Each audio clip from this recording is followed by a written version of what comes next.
There. Did you hear it? Yeah, and I had to consent as well. I had to click yes. Oh. So I consent to recording. Gosh. Well, I Therefore, hope that's a new thing. So I hope if anybody is listening that they consent. I don't know. I'll have to go and investigate what on earth is going on. So anyway, hello everyone. Really sunny today, so really good news. Where I am in south of England, and also where Dr. Jonathan White is in. Is it Belfast or? well, I'm on the north coast of Northern Ireland, but the right country, Katrina. Yeah, absolutely. Yeah, very sunny here as well. It's lovely. Anyway, it's great to have you to join us, Jonathan, because I think this is probably a first that we're speaking to an expert who is representing a charity, but also talking about a condition that they have themselves. Well, it's a great pleasure to be here then. And what's sort of interesting is that you are a specialist in gynae and an obstetrician, but what we're going to be talking about is MS. So it's a real mix going on there. This is a complete tangent from my real job. Yes, absolutely. Yeah, that's it. Anyway, so very pleased to introduce Dr. Jonathan White. Jonathan has relapsing remitting MS. Correct. And we're going to talk about how Jonathan started once he'd discovered you had the condition, went over to looking at overcoming MS, looking at the diet and all the other things that make up the program. So we're going to talk about that. But I think I'm very keen to hear about from a personal side of you, because it's very easy to go and read about diets and programs and I was going to say regime, and that I know it's not a regime as such, but you know what I mean. It's very easy to talk about these, but it's much better to talk to somebody who actually follows it themselves and understands the day-to-day what it's like to live it. Yeah, absolutely. I mean, if you'll indulge me for a couple of minutes, I'm more than happy to tell my story. And really, it was 2015. I was fairly far into my training in obs and gynae, failing postgraduate exams and repeating them and working very hard and eventually passing them, thank goodness. Was engaged to my now wife. She'd been working away for 2 years and was just about to come home. We're about to set up life together. It was all very exciting, a huge amount to look forward to. And I was doing an antenatal clinic in a very deprived part of Belfast when all of a sudden I just felt that my left eye was just really sore, like someone had punched me in the face, and they hadn't, but it was really, really sore. And particularly if I moved it, and the color vision maybe wasn't quite as good. And being a medic, I'm very good at denying things to myself. And I said, well, that'll just be a contact lens. And I ignored it for about a week, went to the optician. They said, yep, your vision's not as good in that left eye marginally, so let's give you a new contact lens, and did that. And I firmly shoved the rest of it into the denial box and went back to life. And then about 3 weeks later, I was at a wedding, good friends of mine, in a beautiful part of Northern Ireland called Strangford Lough. And all of a sudden, when I bent my head, my neck, I felt like I just had about 100 mobile phones buzzing inside my pockets. And I thought that really is not good at all. So 2 days later, I marched myself down to my local A&E, went through the front door and just said, listen, I think I've got MS and I need an MRI scan. I was very lucky that I didn't have to wait the horrendous months and years that many people do. But I got an MRI scan within a few days, and that did indeed confirm the presence of inflammatory lesions on my brain and spinal cord. So that was a bit of a dunt. And I had a course of steroids, and I saw a specialist quite quickly, and she said, well, you've got a 50-50 chance this is MS. We'll rescan you in 6 weeks. And if it is MS, if there's more lesions, it's MS, and therefore you'd be eligible for treatment. And that's really good news because that's early, and et cetera, et cetera.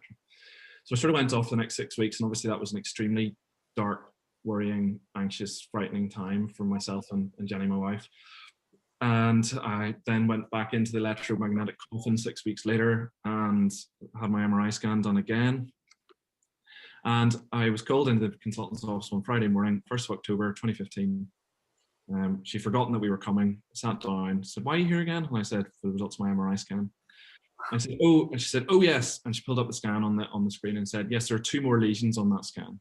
So she didn't say, I'm really sorry, Johnny, to tell you that you've got MS. She said, as if it was one doctor to another about a third mythical patient, there's 2 more lesions on that scan. And I just thought, oh, that's not good. You know, that's a fairly life-changing moment right there. So I suppose straight away, I said, right, what do I do about it? I'm fairly pragmatic, and I wanted to know. And she said, right, well, here's your leaflets. Choose one of these medication options, and good luck. And I said, well, is there anything else I need to do? Okay, I'll think about that one. That's fine. But, I didn't smoke. I drank a bit of alcohol at times, when I had a bit of time off, and my diet probably wasn't that healthy. I didn't exercise that much at the time because I was so busy, and I was very stressed at work and just generally. And said, no, there's no evidence for any of that stuff. Just take the pills and wish for the best, basically. And I thought, that's just not right. Either even if it wasn't factually correct or incorrect, either way, it just couldn't be right that this is how it is, that there's nothing else but the medicine, and you just hope that you get a good deal and that the deck of cards is favorable to you. So I instantly went away, and I just had to do some digging for myself. And I was really, really fortunate. Within about 48 hours, I think, I'd found Professor George Jelinek's book, Overcoming Multiple Sclerosis. And I ordered it from Amazon. It arrived the next day. And I read it.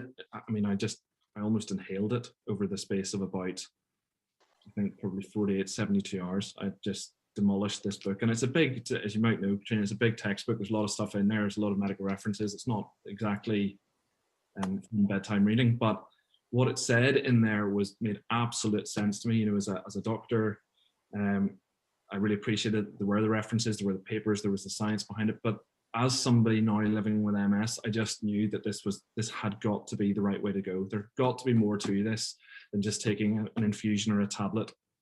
This is a condition that didn't exist 150 years ago, and now there's 3 million people in the world have MS. 130,000 people in the UK and 7,000 people diagnosed a year. Something in our environment has changed to make this now so common. Yes, okay, we're really good at diagnosing it now, and MRI scans come on hugely, but we are getting more MS than we used to. And for me, I just thought there's got to be something to this. I've got to investigate the lifestyle thing more. And so over the space of the next 6 months, I threw my heart very fully into the OMS program and trying to change my lifestyle away from what is a typical Western busy person's lifestyle of far too much meat, far too much processed foods, huge reliance on dairy, particularly cheese, which I know we've discussed before. I was a big fan of cheese in all forms, and more to this whole food, plant-based diet with seafood, avoiding processed food as much as I could, and eating real food, which is a novel approach in many people's lives. So not just packets with multiple ingredients, but actually proper food. And really that was the spark that lit the flame that sent me off on a bit of a crazy journey with OMS. I sort of got involved with a local group in my own area, and a good friend of mine, Greg Hendren, who had very publicly come out about his MS into the papers and the news, having hidden it for some time. He said, you've got to speak to the chief executive of OMS. They're dying for doctors to get involved with them. And I said, well, if I can help, I will. But I didn't really see what I could do that would help them. I was a gynecologist, for goodness sake. I'm not a neurologist. And, but the then CEO, Gary McMahon, said, listen, we want to do retreats, 5-day residential retreats in the UK. We've done them all over the place, but really in the UK, they've not been here for a couple of years. And would you be interested? And it really started from there. So in the days when we were allowed to meet face to face, I did retreats in Australia and Europe and the UK, and one-day events and blogs and seminars and research stuff. And it's been a very exciting journey ever since. So I really am delighted to be able to share that bit of my story with you today. And well, sorry, I think I missed some of that. I think I've been popping in and out of the internet, but hopefully everyone else is still on there. Well, at one point it was just my face, which was quite disconcerting. I was just looking at a massive version of me, but I kept talking anyway. So I hope, hope people have got some of it. Keep talking, because we don't really need to hear me at all. You're the one that's far more got the information to say. So I do apologize. So if I do ask you a question that you've already gone through, just very quickly, I think I just feel, it's shocking in the way in which that you were told, because just because you're a doctor doesn't mean that when it becomes to your own health you don't feel the same way as we do. No, that's right. And, I've learned, I suppose, a very valuable lesson from that, in that, I don't think I ever did, but I certainly never will ever speak to a patient that way. I'm not criticizing that individual doctor. There's far too many doctors doing that, but we need to remember that the person sitting in front of us is first and foremost a human being and not an MRI scan. And they, to be told you have MS is one of the most life-changing diagnoses you can be given. So I think we could at least give it with some compassion. Yeah, particularly because I think most people, if you don't know anybody who's got MS, most people have heard, luckily most people have heard of MS, but they don't know what it means. But they do know that it's a very serious condition and a life-changing condition as well. And I, like many people, I had encountered people with MS through gynecology, and usually it was people who required suprapubic catheters. So they were at a very advanced stage of disease. They'd often had it for a very long time. They often had profound disability, and they were often in a wheelchair using some form of mobility aid. And that is all I knew about MS. So I instantly thought, right, okay, got to go and pick my wheelchair, and and I don't say that glibly, because I've heard many, many people say that. It's a very, very dark, scary time. But one of the reasons I'm so passionately want to put the message out there is that MS does not have to be like that version that we've all thought of or heard of, and that there's much that can be done to change the trajectory of your own disease and the condition itself. And you have no reason why many, many people with MS can't live a very full, happy, fulfilled life. I certainly know I do, despite the condition. Absolutely. And, we'll go on to the program in a minute, but it's very much, what really interests me about the program is you don't have to have MS to be on that program, because it's very much about being very healthy, and all of those things protect us all from chronic conditions. We often at our retreats, you'll get people with MS, and very often their partners or caregivers come with them.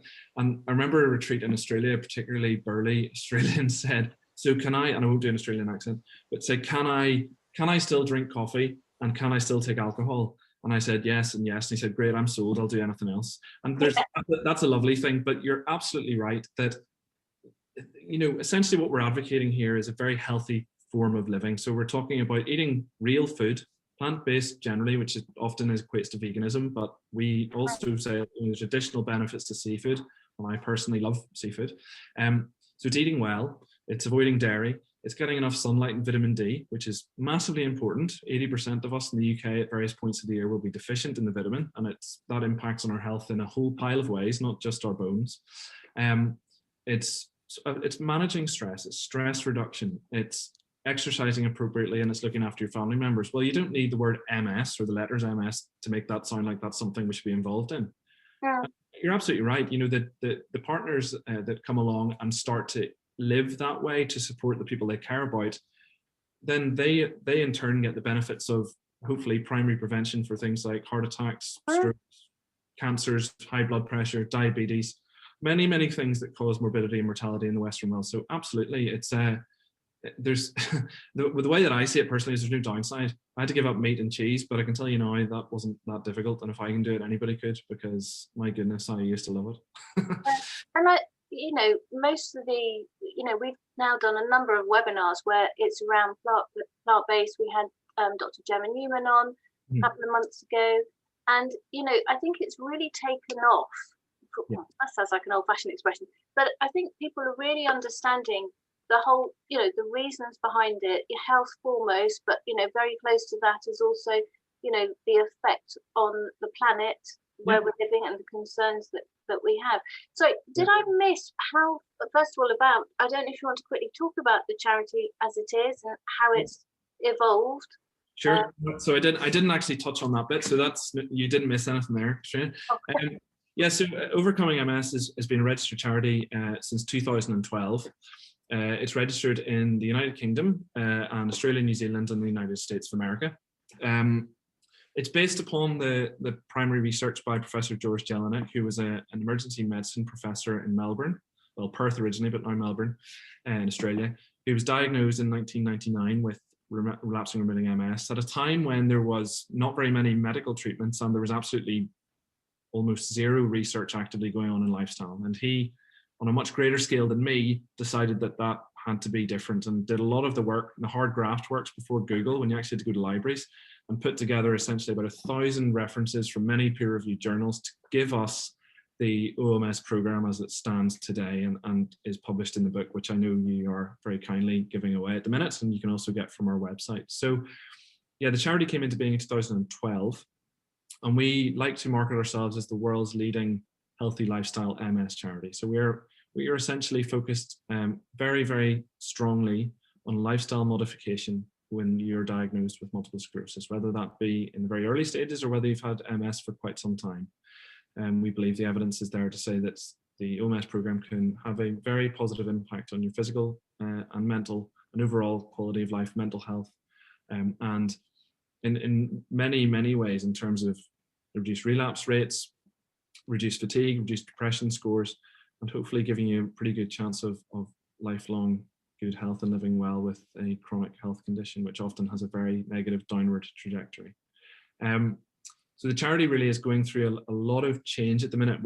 I don't know much about charities and business, thank goodness, but when I sit in meetings, you hear about we've reached our 10-year tipping point and we need to expand and grow and change and reevaluate. And so there's been a lot of that during the last year. We've had a change of CEO. Regina Berry is our new CEO, and she's very forward thinking and trying to take us in a new direction. And so we're really now looking to go out into the world and sing our song loudly and bang the drum for what we think is an extremely, extremely important cause. But at its heart, it's a community of like-minded people trying to support and empower people with multiple sclerosis to live.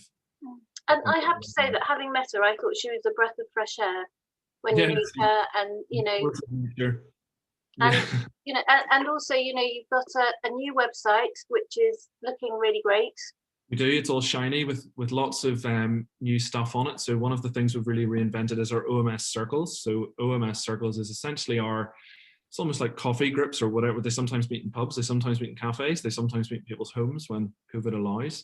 And they're groups around the world of people with MS following the OMS program, and essentially led by an ambassador who is an OMSer, as we call ourselves, essentially providing support and information and access to some of our services. And that's one of our really big initiatives. But there's also, as you may have seen, there's the blogs, and there's our podcast, which is in its 3rd season and doing quite well, and our book schemes, which aim to give free copies of George Jelinek latest book, as well as one that's currently in the pipeline. I've been promised it will be published within the next year, hopefully, to celebrate our 10-year anniversary. Well, I saw those circles and I went onto it, and we've got a lot of members who have MS.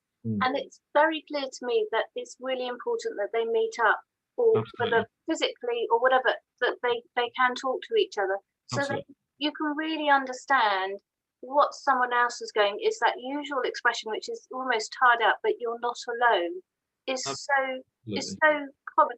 And I think it's really nice, isn't it, that especially if you're on a program like this, especially if it's, because I think we've said before that the food part, the diet part, is one of the main things. And if you're, for many people, could be radically changing your diet, it really helps to be able to speak to someone about it. And I know we'll talk about diet in a minute, but one of the things is that I went onto the website and I saw it, and it immediately came up with China.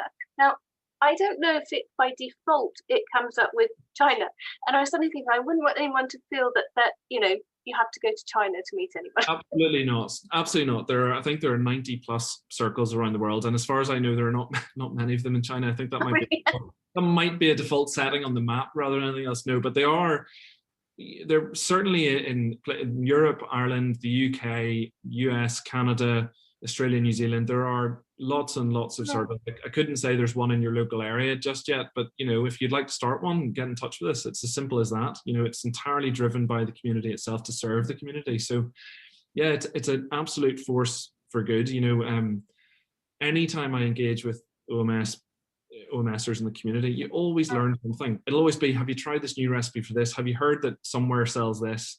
And that's at its simplest what a circle is for. I'm really struggling with meditation at the minute. Well, have you heard about this new YouTube video or course online, or there's a new app available from the store? It's just support and encouragement when you sometimes meet, and it's a fantastic force for good. Yeah. And I think that's really nice, isn't it? It's like-minded people meeting up to support each other. I had one experience. I'm not in no way am I criticizing the MS Society. They do incredible work and their research is absolutely vital. But the one meeting I went to there, it had a very negative feeling, if I'm very honest. And I felt I wasn't in the headspace where I could really be there and engage with that. And I've always felt that anything to do with overcoming MS is just such a positive and happy and just a really lovely outlook. And that I as somebody living with MS, get a lot of comfort and hope from that. And I really hope that other people get that too, because I think it's just vital when you're living with a chronic health condition. I think really with all of these things, it's not necessarily the organisation. It just happens to be the group of people that you might be meeting at the time, and you either click with them or you don't really, or where you find support. And I think it's really important, if the first place you go to isn't what you want, do carry on trying, because there will be a cohort of people that will work for you. Absolutely, couldn't agree. We talk about finding your tribe. It's so important. Yeah, absolutely. So I know you've got that really nice little diagram, the circles. Is it worth putting that up as a starter if we're going to go through what the elements of the program are? By the wonders of technology, look at that. Wow. So we used to call it the 7-step OMS recovery program, and that was a bit wordy, and also it implied that you had to complete 1 to move to 2 to go to 3 to go to 4. And actually, when we were rebranding and looking at things, the actual message is no different. And I want to be really clear on that. All of the key tenets are still there. But I think it's probably more helpful, certainly in my head anyway, to think of it as all of those parts in a Venn diagram have their own part to play, but all add up to much more than their own individual thing. So, and it's simple. I just would have to like to interrupt, but very quickly. Yeah. If I didn't know what OMS stood for, to me that would look like this is a really good idea for you to live your life by, looking at all those elements. Well, yeah, obviously I would say that, but yes, I wholeheartely agree that it is. If you look at each of those individual things, where's the downside? Is what I keep saying. So in its simplest form, it is a whole food, plant-based diet with or without seafood, and that's your choice, although there is some evidence to say that there is additional benefit to eating seafood, especially oily fish, which is high in omega-3 and has a source of vitamin D. Sunlight, which is obviously a bit of a luxury where I come from, and in many parts of the Northern Hemisphere at certain times. So sunlight on its own as a source of vitamin D, when our skin is exposed to sunlight and UVB radiation, it will make vitamin D. But the problem is our sunlight is very rarely strong enough, and we all live inside and we all wear lots of clothes all the time and we have office jobs, etc. So for many people, they need additional vitamin D, and specifically with the OMS program, we would advocate between 5,000 and 10,000 units daily, which sounds a lot, but actually, when you look at a lot of epidemiological data, the average person probably requires about 4,000 units a day. So when you think that you're adding a little bit on top, and by the way, it's completely safe in the vast majority of people. There are a very few select health conditions that mean you couldn't take high dose vitamin D. Generally speaking, 5,000 to 10,000 units a day is perfectly safe, and aiming to get your vitamin D level much higher than would be considered normal, because there's evidence that in itself certainly can prevent MS, and there's very good evidence about preventing MS. But when you have MS, there does appear to be additional benefit in maintaining your levels at between what we would recommend is 150 to 225 nanomoles per liter. And it's worth saying that you could have levels of 400 nanomoles per liter and you would have no effective toxicity. In fact, probably 600. And that you need to be taking a colossal dose of hundreds of thousands of units a day. So it's, in the huge majority of people, very safe. Exercise, it comes as no shock to anybody probably to hear that exercise is good for us, but specifically in MS, we know that there are certain neurologists within the world who actually advocate exercise as being just as important as any of the disease-modifying therapies, and I would totally agree with that. So the recommendation for any adult is to do half an hour of moderate intensity exercise 3 to 5 times a week, and it's exactly the same with the OMS program. So whether that be swimming or yoga or running or cycling, if that's what interests you and that's what your abilities allow, but it's really important to say that there's almost nobody that couldn't do some form of movement or exercise regardless of their MS condition. And there's so many resources to help with that. So our own website has quite a lot of videos and guides and information about getting started. I think that's probably the hardest bit, certainly was for me. There's great resources. I know you've had Gretchen Bully on with you on your channel, and she does some work with us, and her stuff is fantastic. And she herself claims there's nobody that can't get some form of movement or exercise regardless of their MS. The MS Gym is another great resource, but it's finding something that you enjoy and that gives you a bit of, I suppose, satisfaction. So for me, when I started out, I had a lot of dizziness and balance issues, and that meant that I used to do a lot of cycling, and I just couldn't get on a bike. It wouldn't have been safe. So I went to a neurophysiotherapist, and she gave me some specific exercises to do to work on that. And that took some time, but that's where I started from, and a bit of general strength and conditioning work. And now I'm back on my bike, and I really enjoy that, just as mainly for my mental health, to be honest, more than anything else. But exercise is a massive part. And I think lots of things like that, with exercise is confidence, isn't it? Having the confidence. I mean, for you, it must have been very much getting, it's a real thing, getting on something that you can fall off again very quickly. But it is that confidence that actually have a go, you're not going to hurt yourself, you're not going to do damage. And a lot of people worry that, with MS, that the fatigue that they experience or the nerve damage to muscles will mean that actually if they go to the point of fatigability, when you can't do that last rep, that in some way does damage. But actually exercising to the point of fatigability is a good thing generally, and especially in MS, because it's pushing a boundary.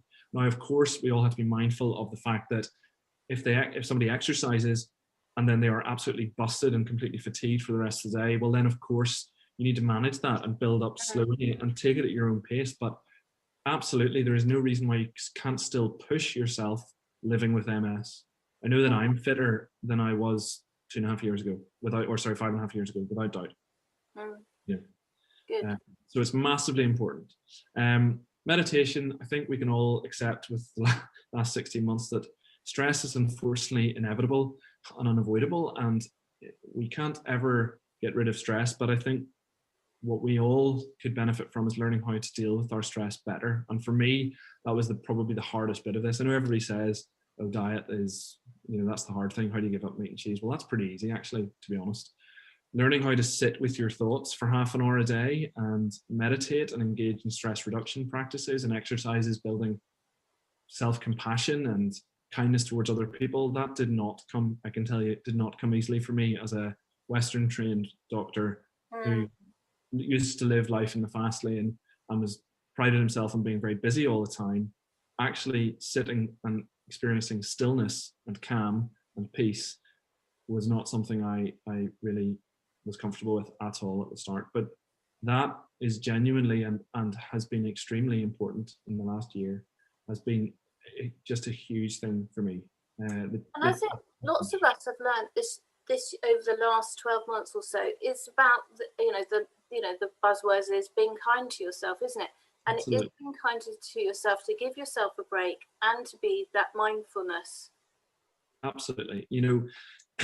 I love the fact that, mindfulness is now quite cool. It's a bit sexy. Everyone's heard of it because of all the apps and all of that sort of stuff. But actually it is foundation. It's been around for at least 3,000 years, a bit like yoga. It was invented by the Buddhists, but in my book, if something's lasted that long, it's probably because it works and it's not a fad. And, I think learning things like, non-judgmental behavior and acceptance and equanimity and all of these words that all sound a bit intimidating, but it's such a better way to be, is learning to be a bit more kind to yourself. I think that's the hardest bit for me. Learning to be patient and being kind to myself did not come easily, and still doesn't at times, if I'm honest. But I do work at it. And now, to be honest, if I don't meditate every day, which I do aim to every morning, I meditate for 20 to 30 minutes, usually with a guided meditation of some kind. If I don't do that for a day or two, I do really miss it. At the start, it was a huge effort to make myself sit down. I was very restless.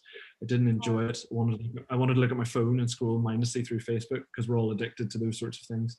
But learning that is a hugely beneficial, important skill. And the evidence behind meditation and mindfulness now specifically in a whole range of health conditions is overwhelming. In the last 3 years, I think they're averaging 1,500 papers a year.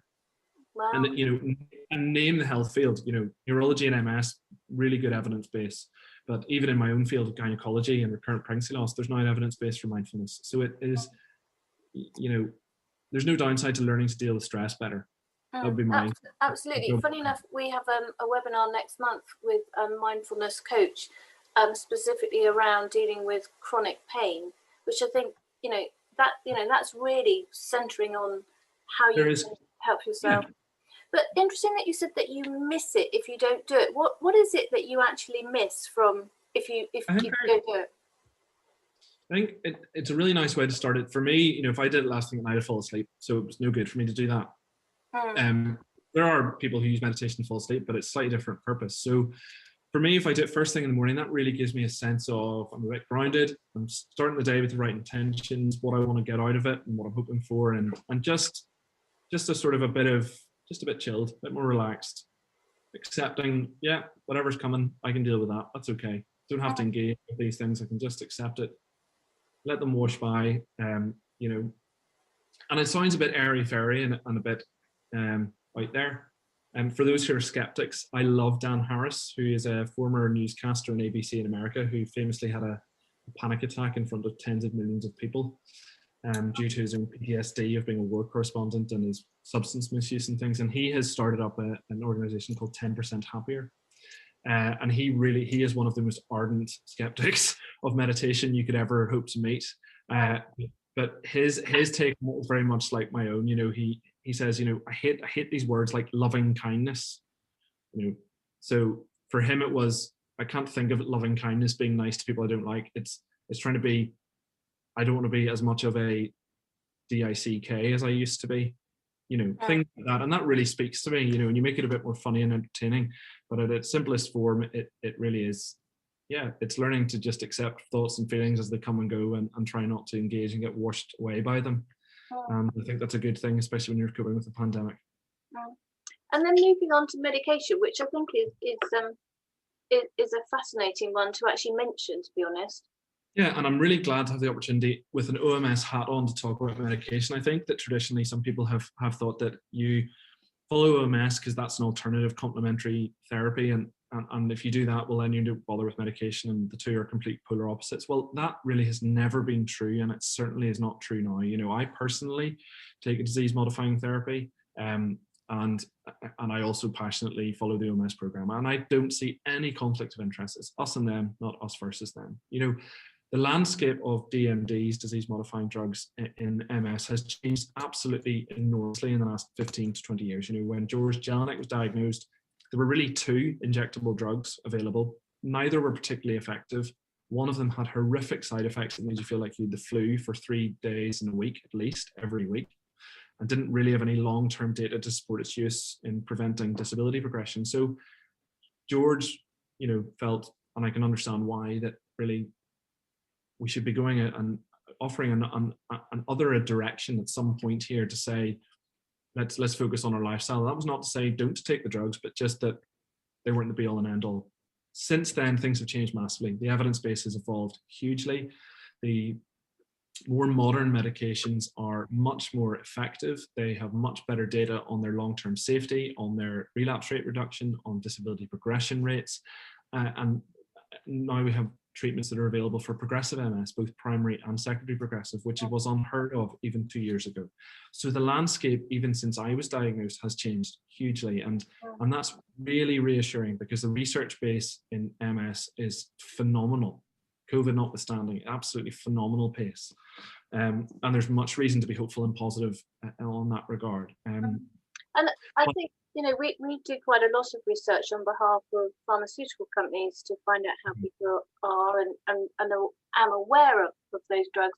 And I think it's must be really heartening because I think people are very concerned. The conversations don't happen about, okay, you've got MS, but it's when you get older and it starts getting progressively worse, what's happening if there were no drugs and there are no drugs, and things like that are very important. Yeah, things are changing and for the better, and they are changing rapidly. Not as fast as a lot of people need, but they are changing. I think it's important just to say this, medication is much bigger than saying, I'll take this pill or this infusion. You know, this is potentially a lifelong therapy that you're going to engage in that has monitoring requirements in form of blood tests and MRI scans and regular appointments with your MS team. It means going through the process of regular scans, which can be very difficult for some people, in that horrible waiting period between scan and result. Has my disease changed? Does this mean I'm getting worse? Do I need to do something different? It's also often, here's a leaflet, make your choice. It's quite often because of the necessity of healthcare at the minute that it's not face-to-face, that it's not particularly timely, that there isn't the amount of time that's necessary. And for many people, this is a very difficult and very personal choice. And I think we at OMS support anybody in their decision, whether that be to use medication or not, but it needs to be properly informed and given the time and space and respect that it really needs. So it's a big one, and it's probably the most contentious issue that we deal with in our events, that people just need help making that decision. They just don't know where to go. They don't know where to look at for reliable information. And there are so many sources of help and information out there, but you know, with everything, it's knowing where to look and where to get the answers.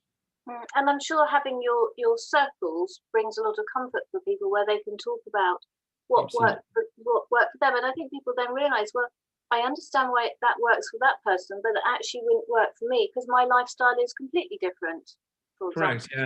I mean, it might be different stages of the condition and all of those things. And there's also the wider issues of medication to manage symptoms, which is a whole different topic, and various supplements. You know, probably about 50% of people with MS will be taking some form of additional supplement, whether that be, you know, magnesium or vitamin D or CoQ10 or what. There's millions of them. So yes, absolutely, you need a reliable source of information to sort of brainstorm these and say, well, what might work, what is complete hocus pocus, and you know, that's important to filter that out. Well, moving on then to family prevention.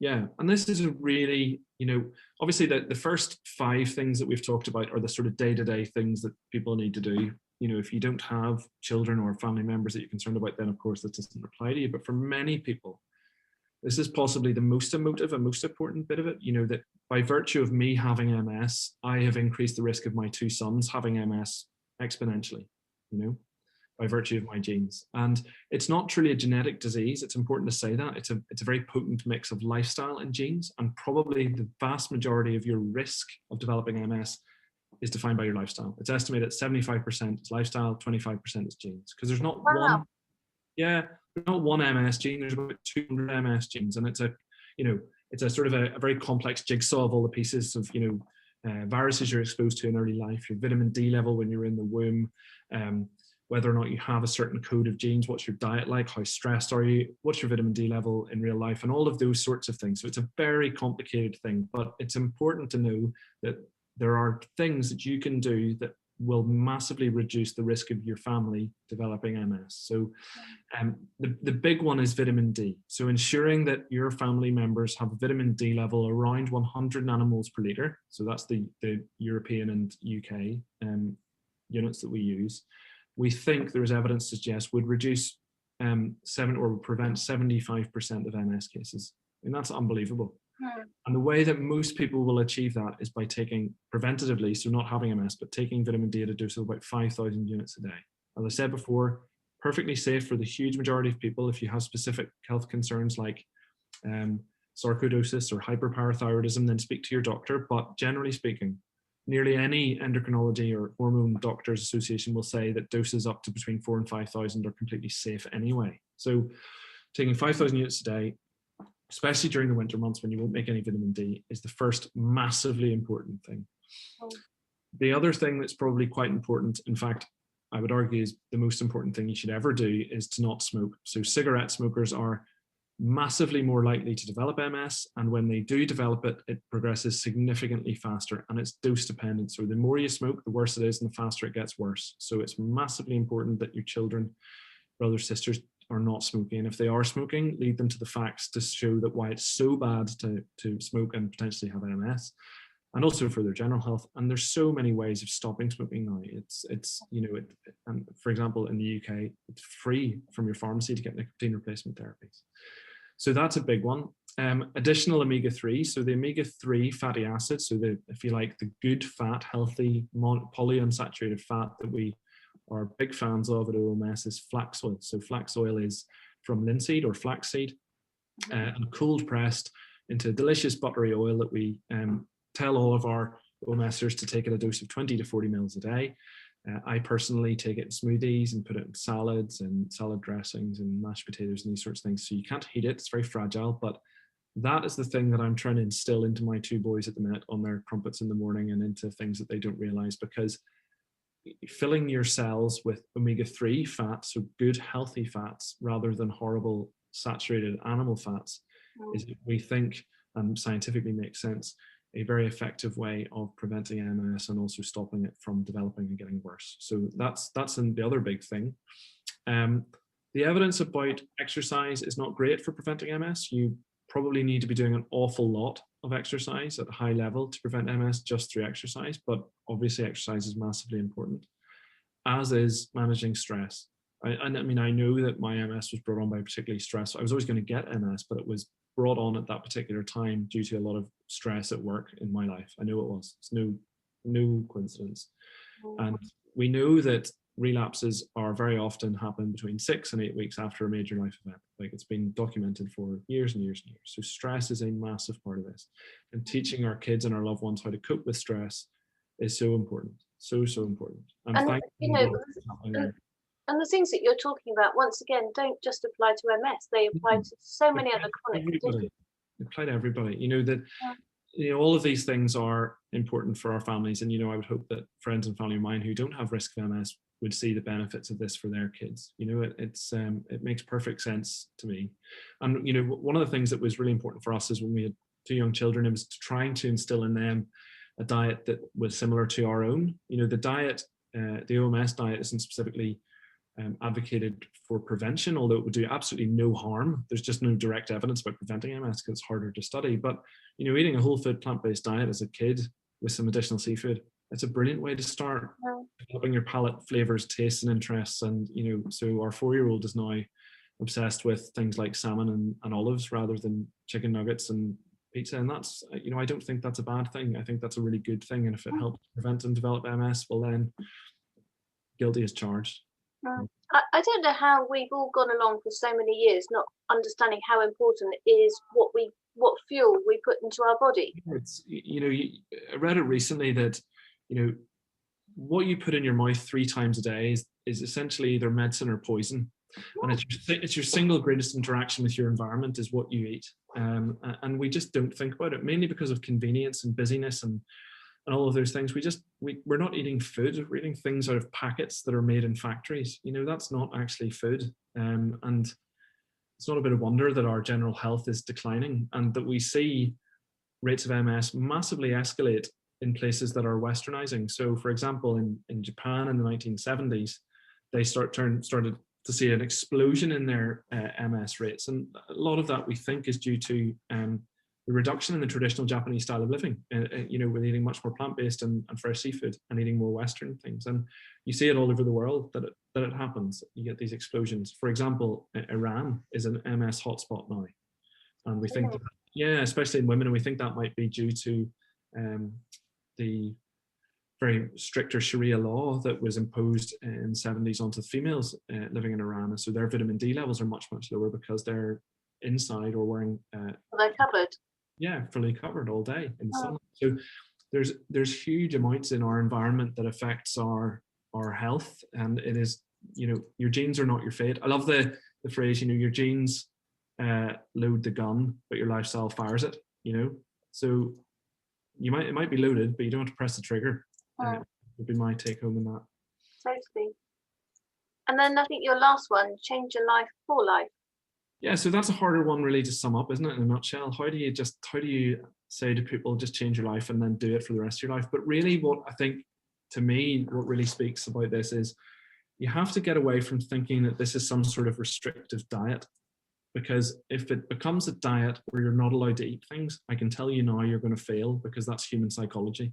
Because you're putting things like chocolate and cheese and all of those things on a pedestal of, I can't eat that, or I can only have a tiny bit of that on special days and special occasions.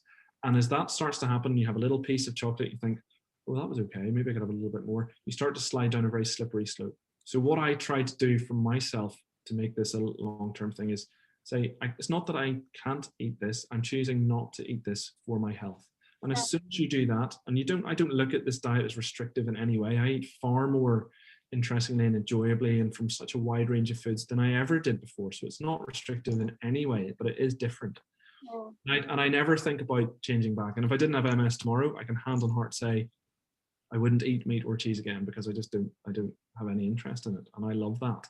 You know, I meditate regularly, and I don't think I would change that either if I didn't have MS, because I know that that's massively important to me now, and it has made me evaluate what's important and what's not important in life, and who's important and who's maybe not so important in life. And it's, as we said earlier, it's about maybe finding the people that support you to do that, because the psychology of change is so interesting. There's a great book called Atomic Habits by James Clear. And it talks about the Team Sky cycling team. You know, the idea that they brought their own pillows and their own duvets because they realized it had 1% increase in performance, etc. And when you add all of those up cumulatively, it makes such a difference. And there's a lot of stuff in there that I find fascinating. But one of the things that really stuck with me was a lot of people don't want to make change because they don't want to feel different and singled out. So that anxiety provoking moment when you go to a friend's house and say, actually, I can't eat that, or I won't eat that, or you go to a restaurant, you can't find something on the menu. That really gets in the way of you making change, because we don't like to single ourselves out as different. What we all want, whether we admit it or not, is to be part of a tribe. And for lots of evolutionary reasons, that's important. So that's where the support of OMS and the people that I know there and the other OMSers is so, so important, because you're not on your own. You are part of a tribe and something much bigger than just you. And then it's not so daunting at all, actually. But also, things have changed, you know, even in the last 12 months, things have changed so rapidly about moving to being plant-based food. And the fact that on the OMS, you can also eat fish, yes, opens it up even more. I don't think anyone would even notice. No, I mean, you even look in supermarkets, plant-based ranges have taken off. Instagram channels, blogs, recipe books, TV programs. You're absolutely right. You know, there's never been an easier time. You know, you go to any cafe now and you say, what alternative milks do you have? Nearly all of them will say, you know, soy, oat, hemp, coconut, all sorts of weird and wonderful things. When I first started, you were lucky to get soy milk anywhere. And now it's, you know, oat and coconut and almond. And so it's becoming easier and easier. Once you get a routine, that's the hard bit. The first time I went around Tesco's was very scary and took a long time, and I got very cross. But when I got home, emptied out my old cupboards and refilled them, and I found out what my new Monday night dinner was and Tuesday and Wednesday, etc. And once you get used to those, your staples, your new staples, then you will not look back. I promise. No, that's great. And I was just going to say that, you know, normally when I go out to a friend's house, but I've only just started going out again, but I have noticed that people do say, is there anything that you don't eat or can't? People do say that, and it's polite to ask people that now. It's almost expected, you know, that there's anything you don't like or you won't eat. Yeah, absolutely. And people are much more allergy conscious. This isn't an allergy. So, you know, if you say, if you're out in a restaurant, people always say, well, what do I do if they say, well, there's dairy in the kitchen? Well, that's okay. You know, dairy in the air is not going to make your MS worse. You know, it's not the same as an allergy. So you can tell them it's for your health, but I'm not allergic. And actually that makes the kitchen tend to relax a little bit, because they don't have to change all the, you know, all the chopping boards and all that sort of stuff that goes around it. Absolutely.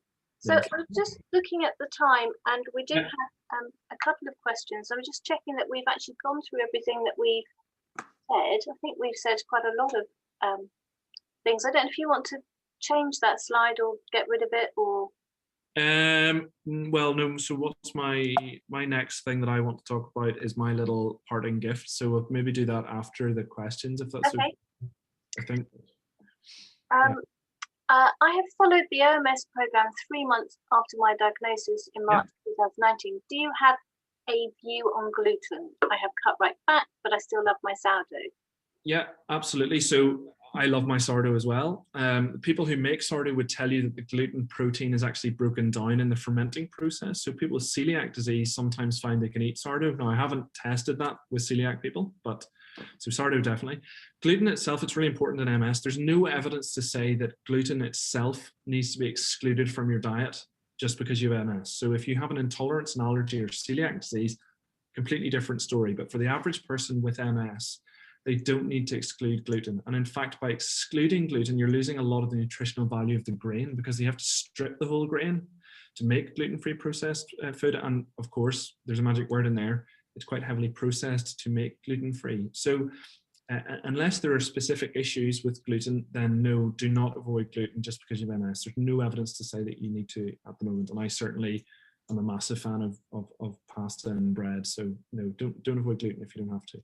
And I think the good news is, because a few years ago, everybody said they had a gluten intolerance, and I think hopefully that's kind of calmed down a bit, because it has, yeah. Because and I know that a lot of the people that we work with, consultants for allergies and things, they said these people do not have an intolerance. They absolutely don't, and so they are forfeiting really important parts of their natural diet. Absolutely. There's a huge amount of nutrition in a whole grain that you lose by going gluten-free. So don't if you don't need to. Absolutely. Oh, this is nice. I'm a member of the OMS Circle in Essex, and I think there's a great idea. So that's really nice. Brilliant. Fantastic. And the last one we have is I take 4,000 IU. Is it IU? Yeah, international units, yeah. In spring, summer, and 8,000 in autumn, winter. I wasn't sure about taking 8,000 all the time. Opinions seem to vary. It depends where you live. If you live where I am, then I would have no problem. I take 10,000 a day for most of the year. I maybe give it a miss, maybe drop it down to 5,000 during the summer months. But generally speaking, if you're in any doubt about what you're doing with your vitamin D level, my advice would be to get your vitamin D level checked. Okay, so it's very easy to do. Now, your GP will probably say no, even though it only costs about £6. But there are private companies that offer it. So Better You is a good one.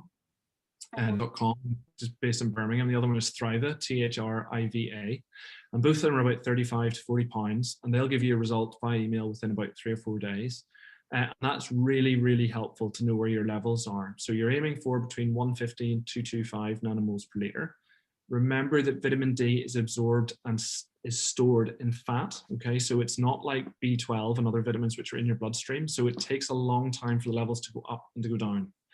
So what we usually say is change your dose, or get a baseline level done, change your dose, and then wait at least 4 months, but probably 6 months to retest to see where you're now at. And I would do that myself. I test my levels twice a year to see where I'm at. And if you don't need to have so much, is it one of those things that your body automatically expels anyway? Well, not in the same way that B12 and folate and the sort of the blood soluble ones, water soluble vitamins will do. So you can overdose on vitamin D, but you would need to be taking colossal doses. We're talking many tens, if not hundreds of thousands of units a day. So if you're on high dose of vitamin D, you should at least get your levels on once a year, but probably twice a year to be safe. But as I need to make it very clear that it's vanishingly rare to get vitamin D toxicity. If you do, though, it can be serious because it can increase your blood calcium level, and that can affect your heart. So, but as I said, the doses that we're talking about, that's not going to happen in the average person at all. And then very quickly, one of the last things that I wanted to ask you is that I'm sure it must be very helpful for people who have, one of the big concerns is obviously with MS is the fact the age at which generally you're diagnosed, which for women is very much going to be they're starting about thinking of having a family and the impact. And it must be really nice speaking to someone like yourself, where that is your expertise. Well, it is the question on many people's minds. You're there, as you say, 3 times more females than males are diagnosed with MS, and it's obviously females that have to think about pregnancy more than men. At a time in their life when they would be starting a family and they've got uncertainty about their physical health and potentially their employment future, and huge questions and medications and what impact that might have. But what we know is that in take-home messages, MS as a disease does not impact your fertility, and it doesn't affect pregnancy in a negative way. So in terms of miscarriages, stillbirths, cesarean sections, any of those sorts of things, there's no difference between people with MS and the general population. So having MS on its own does not make your pregnancy magically high risk. You may need to think about your disease-modifying drug if you're on one, and what you would have to do. Many of them you can still stay on, at least into the second trimester. Some of them you need to come off, and it's sort of individual guidance there by your MS team and your obstetrician. But the vitamin D is hugely important. I know from my recurrent pregnancy loss clinic that vitamin D deficiency hugely increases your risk of miscarriage. So it's important for your MS, but it's very important for your pregnancy as well, because it reduces the risk of things like preeclampsia and gestational diabetes and bone disorders in the baby. So that's hugely important. With regards to, I'm trying to think what else with regards to pregnancy. Oh yes, the massive one that's on was the tip of my tongue is breastfeeding. So being pregnant and having a pregnancy is protective in at least the medium term for your MS. We know in terms of relapse rates and disability, because the very high estrogen state of pregnancy is protective. But so is breastfeeding. So we know that 6 months of exclusive breastfeeding not only has benefits for the woman in terms of her MS, but it reduces the child's risk of MS by 50%, 50%. It is massively important if you can. And it's not right for everybody to breastfeed for lots of reasons, but if you can and you want to, then please don't let somebody telling you you've got to go back onto your medication be the thing on its own that stops you, because there are often ways of tinkering with timings or various drugs to at least give you some time to bond with baby, which is massively important, but also to get those vital antibodies and immune system primers and all of those sorts of things into baby to protect in the long run. And then obviously, linking it back to the program, everything that you're talking about is, really good if you're looking to have children, having this kind of diet and lifestyle is supportive.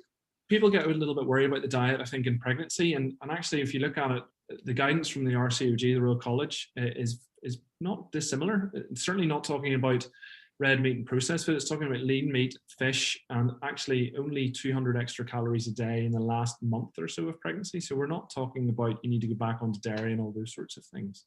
Remember that all the alternative milks are fortified with exactly the same amount of calcium as milk, dairy milk has, so you're not going to miss out there. The one, I suppose, caveat would be about flax oil in later pregnancy. We know that flax oil can increase your bleeding risk slightly, and there's some evidence, but it's by no means clear, that says it may increase the risk of preterm labor. So we need to look a little bit more closely at this, and hopefully there'll be more work done. But I think people have been coming to me and asking about it for a little while, and I've sort of said, listen, after the first trimester, after the first 12 weeks, it might be that you need to go off flax oil and on to something else, like, for example, algae oil as a form of omega-3. But that's a very fine point, rather than a major thing for some people. And I would hasten to say that the evidence is by no means categorical on that one. It's a bit contradictory, to say the least, at the minute. Okay, so I think that sort of wraps up, although I know you've got another slide to wrap it up. I do, and it really sort of comes back to changing your life for life. What OMS means for me. Whenever I was answering your Q&A questions, which hopefully you're going to share, and I was thinking, what is this meant to me? What does OMS embody? And for me, it comes from, well, that's something else. Where is it? It's not in this. Oh, there it is. Okay, I'll go back to the other one. So I am a big fan of anything James Bond. I'm not a great poet, but I love James Bond, and I love Judi Dench, and I loved her in Skyfall when she was at that horrible committee being grilled. I have some empathy for her now, Katrina, having been grilled for an hour. And she says that her husband loved poetry, and he taught her this. And for me, this is my own philosophy. So it's from Alfred Lord Tennyson. It's in Ulysses. Though much is taken, much abides, and though we are not now that strength which in old days moved earth and heaven, that which we are, one equal temper of heroic hearts, made weak by time and fate, but strong in will, to strive, to seek, to find, and not to yield. And for me, that is my journey with MS, and that's what OMS is for me. So I just thought I would share that with your viewers, just in case they might want to find their own little bit of motivation, but that's my own one. Feel free to use it if it helps you. Very moving. And if you're interested at all, we're on all the social media channels. We're on Facebook and Instagram and YouTube. Our new website, as Katrina said, is evolving rapidly, and we do have our free book scheme there. We also have our new strategic goals strategy for the next 3 years, if you're interested about seeing where OMS is going to go, and hopefully we'll get to engage with you in some form or in the future. And thank you for the opportunity to talk to you today, Katrina. It's been great. No, it's been really nice, and I'm sorry if anyone we had problems if anyone suffered from technical problems, or hopefully it was just me that suffered, which is absolutely fine. Thank you very much for your time, Jonathan. It's very kind of you. Thank you very much, Katrina. An absolute Thank you. pleasure. Cheers. Bye-bye. Bye. Bye.